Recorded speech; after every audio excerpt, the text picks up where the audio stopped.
Si je pouvais donner un titre, ça serait l'importance de prier. Pourquoi il est important de prier? En préparant cette prédication, je me disais, mais Dieu est puissant, n'est-ce pas? Il fait tout ce qu'il veut, n'est-ce pas? Je me disais, mais finalement, pourquoi prier? Puisque ça sera toujours ce que veut Dieu qui va s'accomplir. Et quand on lit effectivement la prière du Notre Père, il y a quelque chose de... c'est précieux. Il y a des paroles précieuses. On va les relire ensemble. Pardon. Dans Matthieu chapitre 6, verset 9.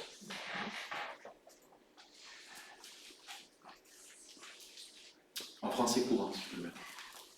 Effectivement, on pourrait dire, comme une certaine religion, Inch'Allah. C'est vrai? Mais non. Notre prière, elle est importante.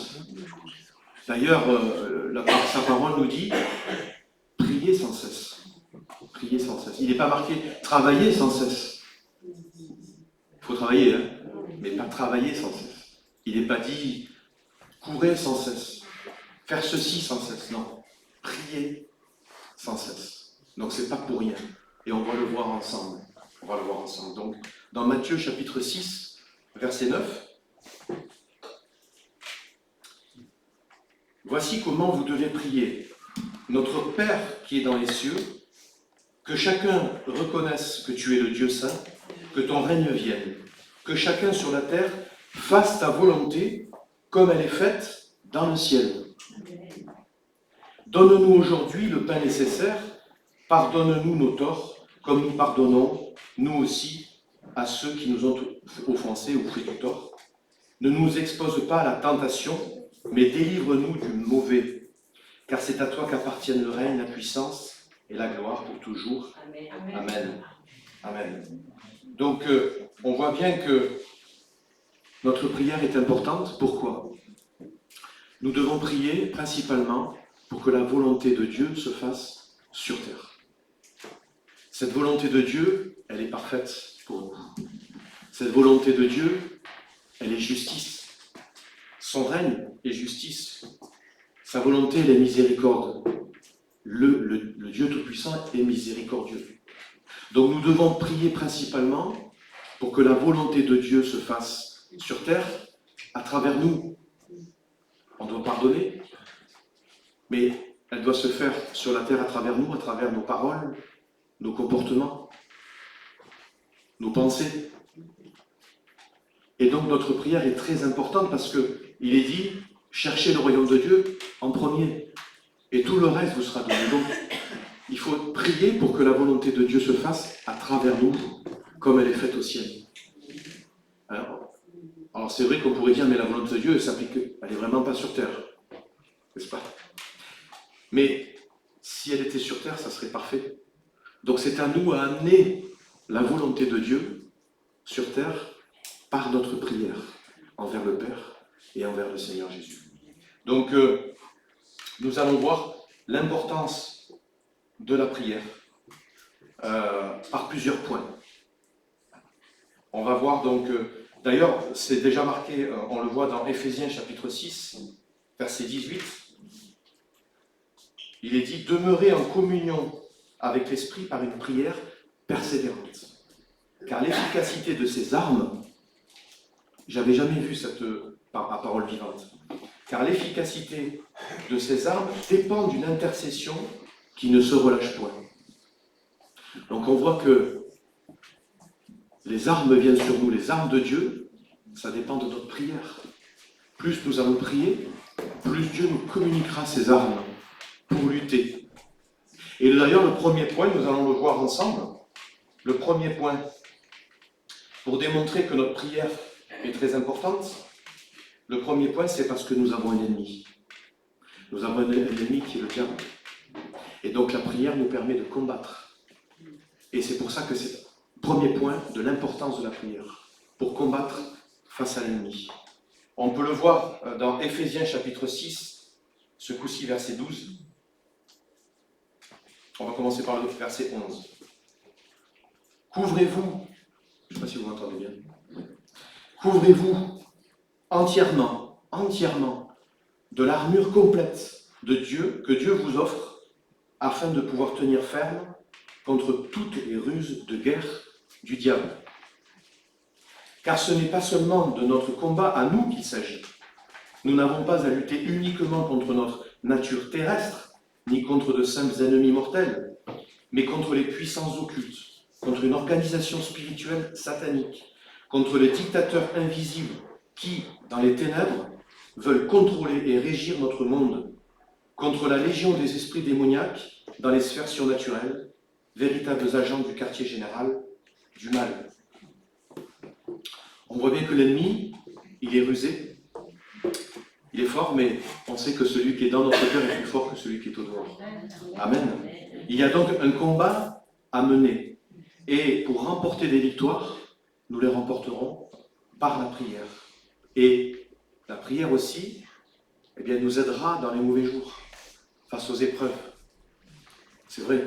Je dirais que la prière bâtit un pont entre Dieu et nous, bâtit une relation intime, une liaison directe avec notre Dieu. Et je dirais même que ce pont, il nous permet de traverser les obstacles, vous savez, de traverser les épreuves, ce pont que nous construisons par notre prière auprès de Dieu. On voit que l'apôtre Paul nous parle dans les versets précédents, vous le verrez, toujours dans Éphésiens chapitre 6, on voit que d'abord il parle du combat à mener contre le diable, ensuite il évoque les armes de Dieu, et en dernier, qu'est-ce qu'il dit? Ensuite vient la prière en tout temps, avec persévérance. Donc on voit bien que la prière, c'est un complément, vient en complément des armes. Et donc du coup, la prière nous amène, nous arme.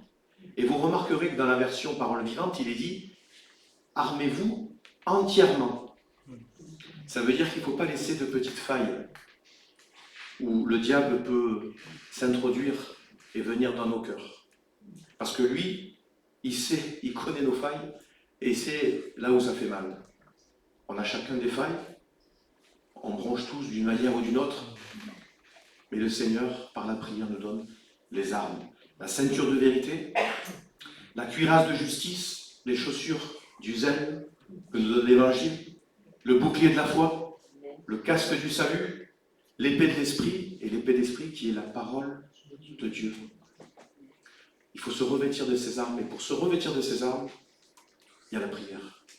Il y a le combat dans la prière qui va nous armer pour pouvoir combattre l'ennemi. Amen, ça c'était le premier point, pour montrer que l'importance de prier, l'importance de la prière. Ensuite, deuxième point, eh bien parce que Dieu nous demande, nous demande de demander, a écrit « demandez ». N'hésitez pas à demander au Seigneur. Alors, effectivement, on l'avait vu un vendredi, demander pour soi-même, pour sa propre gloire, c'est plutôt un obstacle à la prière. Hein?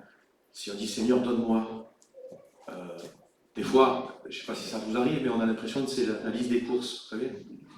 Seigneur, donne-moi ci, Seigneur, fais-moi ci, fais-moi réussir là, Seigneur. Il faut demander, mais effectivement, il ne faut pas que ce soit que ça dans nos prières. Mais le Seigneur nous dit, demandez, demandez. On peut le voir dans Jacques, chapitre 4, verset 2.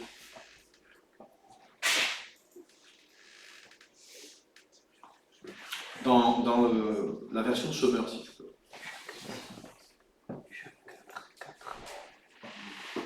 Vous convoitez beaucoup de choses, mais vos désirs restent insatisfaits. Vous êtes meurtrier, vous vous consumez en jalousie, et vous ne pouvez rien obtenir. Vous bataillez et vous vous disputez. Vous n'avez pas ce que vous désirez, parce que vous ne demandez pas. Parce que vous ne demandez pas. Et c'est vrai qu'il faut, comme je disais au tout début, la prière de notre Père nous montre qu'il faut demander à ce que la volonté soit faite dans nos vies. Je pense que la prière qui plaît à Dieu, c'est « Seigneur, aide-moi à aller de progrès en progrès. Aide-moi à progresser spirituellement. Aide-moi à avoir ta sagesse. » Je pense que ça, c'est des prières que Dieu aime dans nos vies, puisqu'il nous donnera tout le reste. Voilà. Venons vers lui, demandons-lui que nous puissions progresser en lui, avoir une relation plus intime avec lui, et tout le reste, il nous le donnera de toute façon. Voilà. Je dirais que la prière, elle doit être vitale. Elle nous permet d'échanger. Voilà, c'est ce que je disais, d'échanger avec Dieu. Et même d'échanger, d'avoir une discussion, de ressentir dans son cœur quand Dieu nous parle. Vous savez, quand le Saint-Esprit vous donne une pensée, alors, certaines fois, il peut parler directement, on peut l'entendre, certaines personnes l'ont entendu, mais bien souvent, ce sont des pensées dans le cœur qui viennent. Et on sait que c'est le Saint-Esprit. Et plus on va prier, plus on va reconnaître sa voix. Je ne sais pas si vous avez remarqué, mais des fois, c'est dur de prier. On a des pensées qui arrivent, qui fusent. On a du mal à se concentrer sur Dieu. Mais plus nous allons prier, et plus le Seigneur va mettre ses pensées dans nos pensées. Et les mauvaises pensées seront mises à part. Plus on va prier, plus il va nous donner son intelligence. Et l'intelligence humaine, elle sera mise à part. Et on pourra avoir l'intelligence et la pensée du Seigneur. Renouvelée. Une intelligence renouvelée. Des pensées renouvelées. Et voilà, la prière doit être une priorité. Ce qui nous amène au troisième point. Le troisième point, c'est effectivement la prière doit être une priorité. Ça doit être une priorité. D'ailleurs, on le voit parmi les apôtres, on le voit dans Actes chapitre 6, verset 1. Actes 6.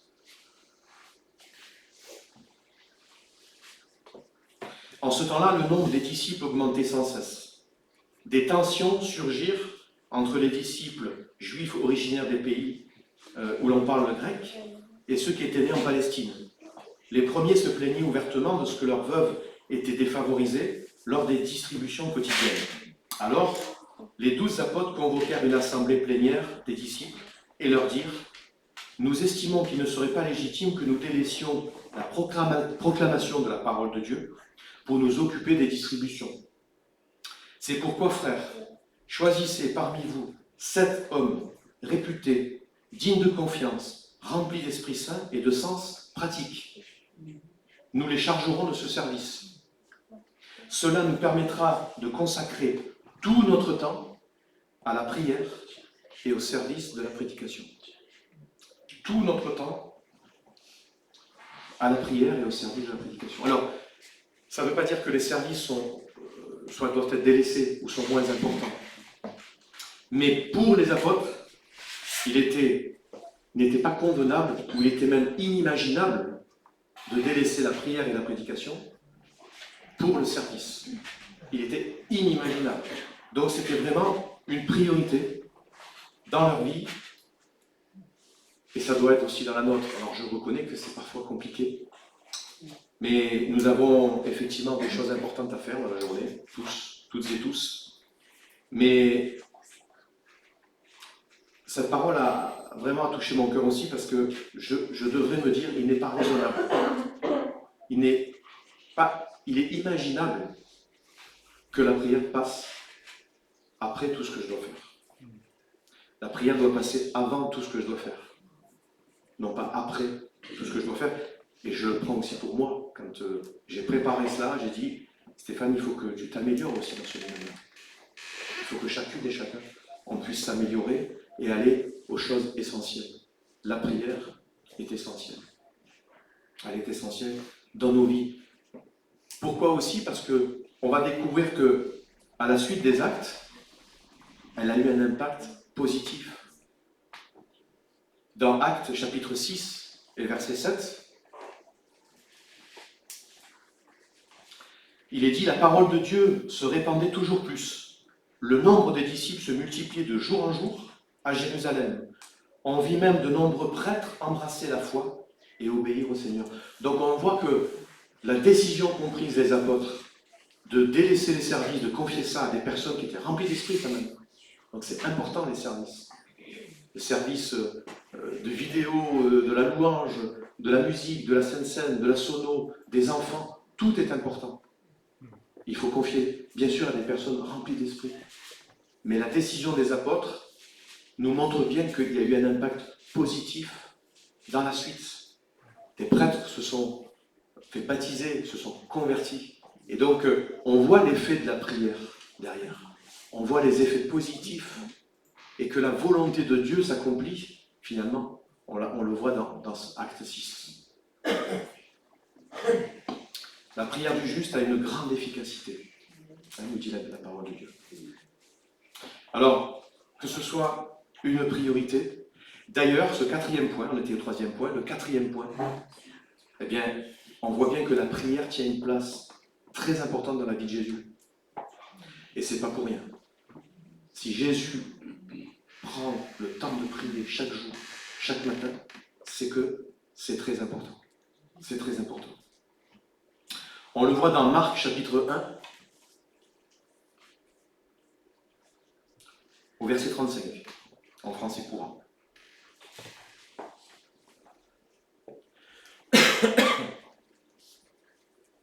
Très tôt le lendemain, alors qu'il faisait encore nuit noire, Jésus se leva et sortit de la maison. Il s'en alla hors de la ville, dans un endroit isolé. Là, il se mit à prier. Il se mit à prier. Donc on voit que Jésus se lève de bon matin pour aller prier. Alors on peut être du soir, on peut être du matin, peu importe. Mais là Jésus, on voit bien qu'il s'est levé de bon matin. Et si nous allons dans les versets précédents, au verset 31 à 34, il est dit qu'une foule se pressait auprès de Jésus. Il est dit, la ville entière se pressait devant la porte de la maison. Il guérit beaucoup de personnes atteintes de diverses maladies.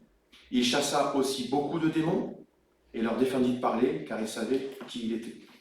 Donc on peut imaginer que la veille, il a dû se coucher très très tard, le Seigneur Jésus, jusqu'au verset 34.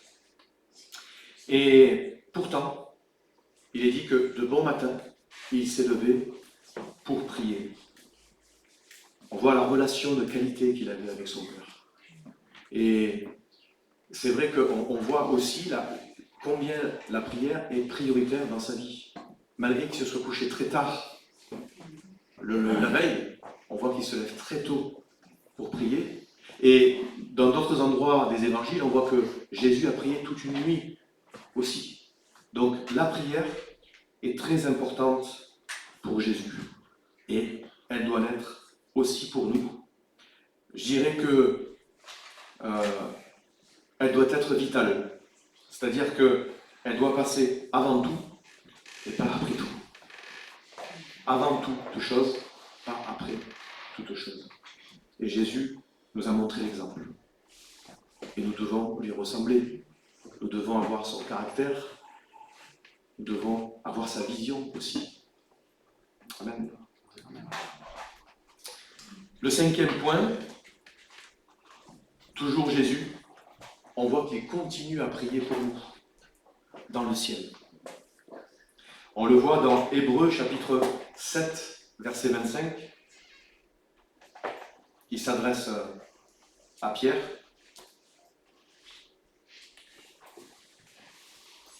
Non, c'est dans Luc qu'on le verra après. Hébreux chapitre 7, verset 25. Voilà pourquoi il est toujours en mesure de sauver parfaitement et à jamais ceux qui s'approchent de Dieu par son intermédiaire. Parce qu'il vit éternellement, il peut toujours intervenir en leur faveur auprès de Dieu. Jésus a le pouvoir de sauver parfaitement, ce que nous dit dans Hébreux, et d'enlever tout ce poids de péché, de culpabilité, de perdition dans le cœur. Tout ce qui s'est accumulé dans notre vie passée, eh bien Dieu peut l'effacer. Et il nous prépare des choses excellentes. Il nous prépare pour le meilleur. Amen. Nous avons le meilleur devant nous. Derrière nous, c'était le pire. Mais ce que Dieu prépare, c'est le meilleur. Et on le voit dans Luc 22, il s'adresse à Pierre. Jésus sait ce que va devenir Pierre. Il voit le meilleur. Le pire, il ne lui fait pas de reproche. Hein, quand on lit, on peut lire ensemble le Luc 22, verset 31. Écoute Simon, méfie-toi. Satan a demandé le droit de vous passer tous au crible, comme on secoue le blé pour le séparer de la balle. Mais moi, j'ai prié pour toi, pour que tu ne perdes pas la foi. Et toi, le jour où tu seras revenu sur le bon chemin, sois le soutien de tes frères, fortifie-les dans la foi. Un Dieu, il savait, il connaissait, il savait où Pierre en était dans sa vie spirituelle. Il le savait. Et comme je disais, il n'a pas fait de reproche à Pierre. Il lui a dit, je prie pour toi. Je prie pour toi. Et je me suis dit, qu'est-ce qu'on aurait dit, nous, à Pierre? On n'aurait peut-être pas prié pour lui. Hein? Enfin, je sais que peut-être moi j'aurais dit, Pierre, tu es avec Jésus depuis des années. Tu as entendu son enseignement depuis des années. Tu as vu des miracles de la main de Jésus. Et tu en es là? Non. Jésus, lui, il n'a rien dit. Il a dit, Pierre, je prie pour toi, pour que tu gardes la foi. Il n'a pas jugé Pierre, mais il voyait déjà ce qu'il allait devenir. Hein? Je pense que c'est un encouragement aussi pour nous qui avons peut-être de la famille inconvertie, un mari, une épouse, un fils, une fille. C'est un encouragement. Dieu voit toutes choses, connaît toutes choses. On persévère dans la prière. On demande, Seigneur, touche les cœurs. Seigneur, transforme les vies. Transforme des familles. C'est ce que nous voulons. Et c'est un encouragement pour nous de continuer à intercéder. Parce qu'avec Dieu, rien n'est perdu. Personne est trop perdu pour Seigneur. C'est formidable. Personne n'est trop perdu. Et quand je réalise ça, je dis, Seigneur, on peut être au fond, on peut être... rien n'est jamais perdu avec le Seigneur. C'est formidable. Voilà. Et donc, la prière est importante. Non seulement pour nous, mais pour les autres, l'impact que l'on peut avoir sur les autres autour de nous, dans notre travail, dans notre voisinage, à l'église, dans notre famille. D'ailleurs, je reste persuadé que parce que Jésus a prié, Pierre a pu se relever. Parce que la prière de Jésus est puissante. La prière du juste est puissante, elle est efficace. Et par la prière de Jésus, Pierre s'est relevé de cet échec. Hein, il était vraiment au fond du gouffre. Mais on a vu après l'homme de Dieu que ça a été. Il a été prêt à mourir. Il a été pendu la tête en bas. Il était prêt à mourir pour le Seigneur. Il a été transformé. Je pense que la prière de Jésus est priée pour quelque chose, et pour beaucoup même. Notre prière a une grande efficacité. Amen. J'aurais pu mettre des points supplémentaires, mais je vais rajouter 2 points qui sont aussi très importants. La prière, elle nous apportera la paix de Dieu. Cette paix qui est surnaturelle. Dans Philippiens chapitre 4, verset 6,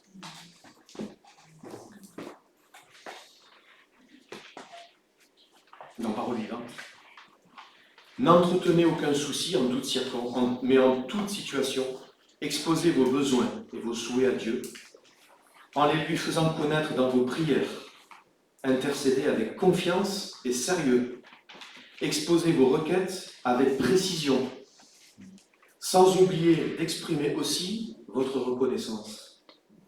Alors, la paix de Dieu qui surpasse toute intelligence gardera votre cœur et vos pensées, et les maintiendra dans la communion et sous la protection du Christ Jésus. alors la paix de Dieu envahira nos cœurs. Donc la prière, on voit qu'elle nous apporte la paix. Combien nous avons besoin de paix, et de la paix de Dieu, celle qui est durable. Peut-être au cœur de tumultes de notre vie, au cœur de différents tumultes que l'on entend de ce monde, nous avons besoin de cette paix. Et cette paix est intimement liée à notre prière auprès du Seigneur. Et puis un dernier point qui est très important. La prière est importante pour toi, pour que le Saint-Esprit vienne en nous. On voit que dans Luc, chapitre 11, verset 13, dans Parole vivante, « Si donc tout mauvais que vous êtes, vous savez néanmoins donner à vos enfants ce qui est bon pour eux, à plus forte raison, votre Père Céleste donnera-t-il les dons de l'Esprit Saint à ceux qui le lui demandent. » Donc, comment on demande? Par la prière. On demande par la prière, et le Saint-Esprit vient dans nos vies, dans nos cœurs. D'ailleurs, on le voit, à la Pentecôte, qu'est-ce que faisaient les disciples et les apôtres? Eh bien, avant de recevoir le Saint-Esprit, ils priaient.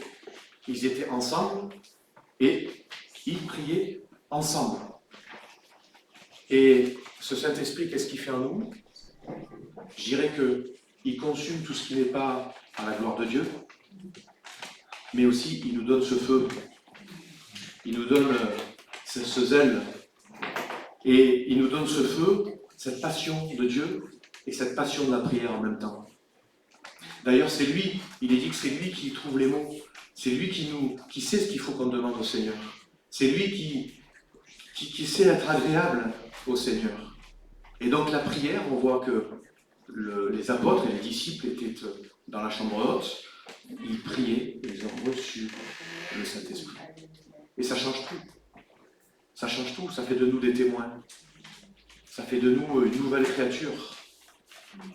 Il renouvelle nos forces, nos pensées, il renouvelle notre intelligence. Alors, pour finir, comme je le disais, la prière bâtit ce pont de liaison entre Dieu et nous. Et je dirais que ce n'est que lorsque la prière sera la chose la plus importante dans nos vies, qu'alors nous prendrons le temps de le faire. Lorsque ça deviendra le plus important dans notre vie, nous prendrons le temps de prier. Il faut que ça devienne le plus important dans nos vies. Et plus on va prier, plus on aura envie de prier. On deviendra dépendante de la prière. Et ça deviendra même, je dirais, vital. Comme manger, comme respirer. Et il faut que ça devienne vital dans notre vie. Alors après, il n'y a pas le matin, le midi, le soir.